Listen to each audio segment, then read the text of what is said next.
Ladies and gentlemen, stop participating in your own emotional distraction. Stop criticizing yourself.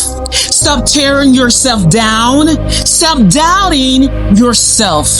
Some of you have spent years waiting for people to support you, believe in you, or validate your worth. But hear me clearly. None of that determines your value. None of it determines your purpose or your destiny. The most important connection you will ever have is with God, yourself, and your faith. Everything you need, God already placed it inside of you. Your gift will make room for you. But first, you have to believe in what He gave you. And let's not forget what God said. He reminds us that God's plans are to prosper you. His plans are to give you hope and a future. God said He will bless the works of your hands. There is power connected to what God placed inside of you. God made you in His image. Think about that, the magnitude of that.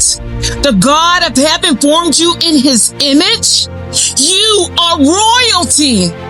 That is why your mind gets attacked so heavily, because if the enemy can convince you to think less of yourself, criticize yourself, and stay trapped in negative self-talk, it distracts you from your assignments. It hinders you from walking in what you were designed and equipped to do.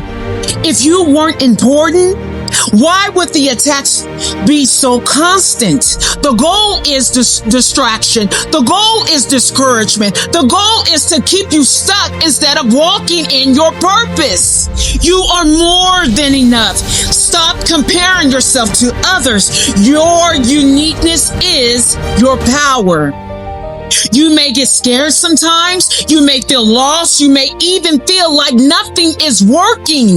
But some of the most successful people in this world have felt the same emotions: fear, doubt, confusion, frustration. So what made the difference? Courage. The courage to get back up and try again. I want you to think about this for a second. When you were a baby learning how to walk, you didn't quit because you fell down. You got back up. You crawled, you pulled up again. No matter how many times you fell, you still got back up, because somewhere inside of you was the belief that walking was possible. And that same determination still exists inside of you today. I once heard Les Brown say, "You will fail your way to success. Failure is not always the end. Sometimes setbacks are preparing you, stretching you, and positioning you for something greater." Ladies and gentlemen, there is no success story without struggles, but there is plenty of stories from people who gave up too soon. So pray, trust the process, bet on yourself, keep going, even when nobody claps at the beginning, because one day the same person who almost gave up will become the person inspiring others not to quit. So my question to you is, what are you going to do with the time you have been given? This is Katina Qualls reminding you we're building goals, building wealth, and staying wise in our journey. Let's go.